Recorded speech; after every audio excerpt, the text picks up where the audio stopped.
Hey, good morning, everyone. August 30th here. We have one more day before the end of the month, and hope everyone's doing well. Yesterday, we had quite the rally in the overall market. A lot of people astonished by this. A lot of people just continuously selling this rally without understanding there's just constant bid. And we'll talk a little more about that. We'll talk a bit about a lot of this rally, talking about trading plan and some of the news that has been coming out. So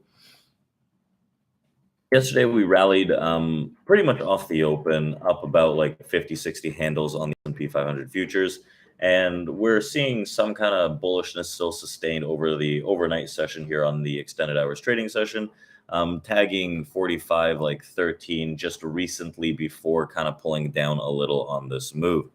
So we had the U.S. GDP estimates that came out, 2.4% expected, 2.1% came out.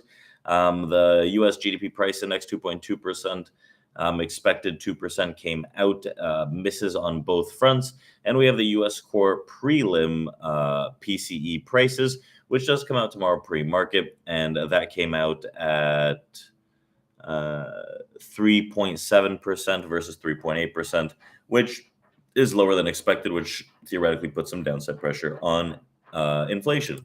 So yesterday, right, a lot of tech rallied, a lot of pretty much everything rallied, but the day still would belong to the Federal Reserve when it comes to risk assets. And what we now call a magnificent seven mega caps all rallied on Tuesday, driving the broader market up for this third straight green session in a row. And best one-day performance since June. So the S&P 500, SPX, S&P, whatever it is, rose about 1.5%. NASDAQ popped up 1.7%. Tech up more than 2%. And the VIX also dropped to the lowest level in a month. So XLK hasn't seen a rise like this since June, when chips were still riding the AI wave of NVIDIA. So NVIDIA also closed at a new all-time high yesterday, I should say. I know that on the day after earnings, it opened at an all-time high, but we still haven't closed at an all-time high. I believe it was like 482 or something like that. And it exceeded a lofty expectation with the latest results and guidance last week, but the sell the news reaction led to a spectacular or a speculation that the market would oversaturate on the AI front. And on Tuesday, NVIDIA rose more than 4%, close at a fresh record high. So there were headlines of Google's AI partnership, of course, but the difference was that the double dose on Fed-friendly weak data out at 10 a.m.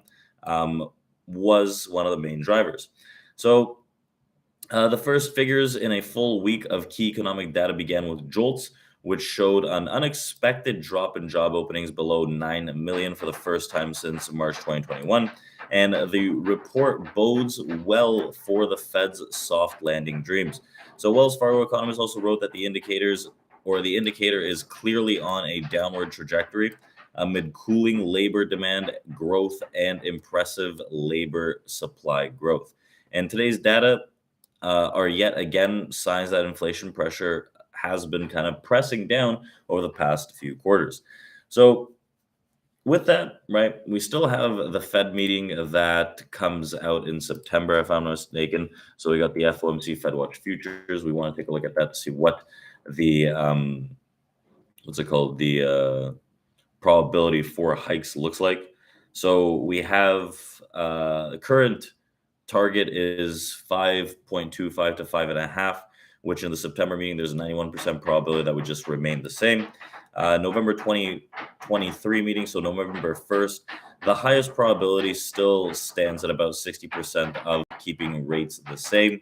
And then by December, the highest probability is that, again, we keep the rates the same. So it could be that we're no longer going to raise rates into the end of the year as it stands based on the probability. We also have, what else do we have here? We have a crypto victory, right? Bitcoin is trading above 27,000 again after the federal court vacated an SEC ruling that had prohibited Grayscale from starting the Bitcoin exchange traded fund in the US. So cryptocurrencies also jumped on the news on Tuesday as well as stocks exposed to the industry. And this monumental step forward for American investors, the Bitcoin ecosystem, and all of those who have been advocating for Bitcoin exposure through the added projection for the ETF wrapper. So that's what Grayscale CEO Michael Sonnenschein declared. So while things could still be held up and get held up, the company plans to take its next steps to bring OTC GBTC to the NYC ARCA as a spot Bitcoin ETF, which could potentially pave the way to similar products. So that was a decent win there. In terms of news,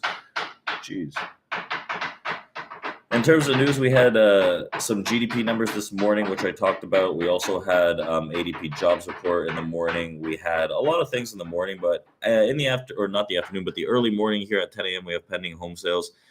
We have EIA petroleum inventories, which have recently been a dud realistically, but not too much on the news front until tomorrow morning.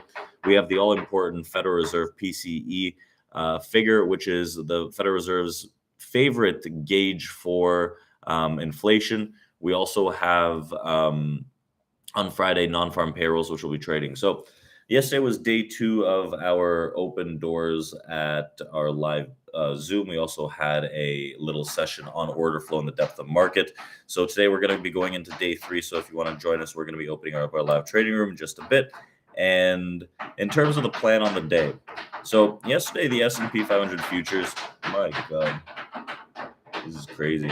You guys can probably hear there's a lot of construction here. So yesterday, the S&P 500 futures rallied really aggressively, pretty much off the open, right? High 4430s. Right now, attempted rally as well. The way I see this is there's still a lot of bull momentum. I don't necessarily think we've tagged areas where the bears really want to show up yet. So I'm still looking for that momentum to the upside. And the way I see it is we could, as long as we hold 44, there's 3 areas, right? And I don't want to be buying the dips all the way down. We can identify with the depth of market who has control in the market. But the way I'm looking at it right now is ideally they just start running off the open, right? And there's shallow pullbacks. Otherwise, you have 44.96, you have 44.83, and finally 44.70, which is, I understand, 40 points lower than we are right now. So I don't necessarily want to see a 40-point drop in this market for us to get picked up and try to rally again. But 96, right, that area could hold. The best case scenario is we run through the tops. We go and tag that mid 20 on the S&P. There's a single print around the area and look to pull back into maybe 45 10s, 12, something like that for that continued move. Anything under 44.96, you start kind of flippy and getting a little iffy. Anything under 44.84, you start getting confirmed on the bear side. So I'm not necessarily keen on looking for something like that. So with that being said, at the risk of keeping you all listening to this silly construction, we'll open up our live trading room. Now they have to listen to it, and we'll be in there. Hope everyone has a great trading day, and we'll talk very soon. We'll do it again tomorrow and on Friday. So thank you and take care.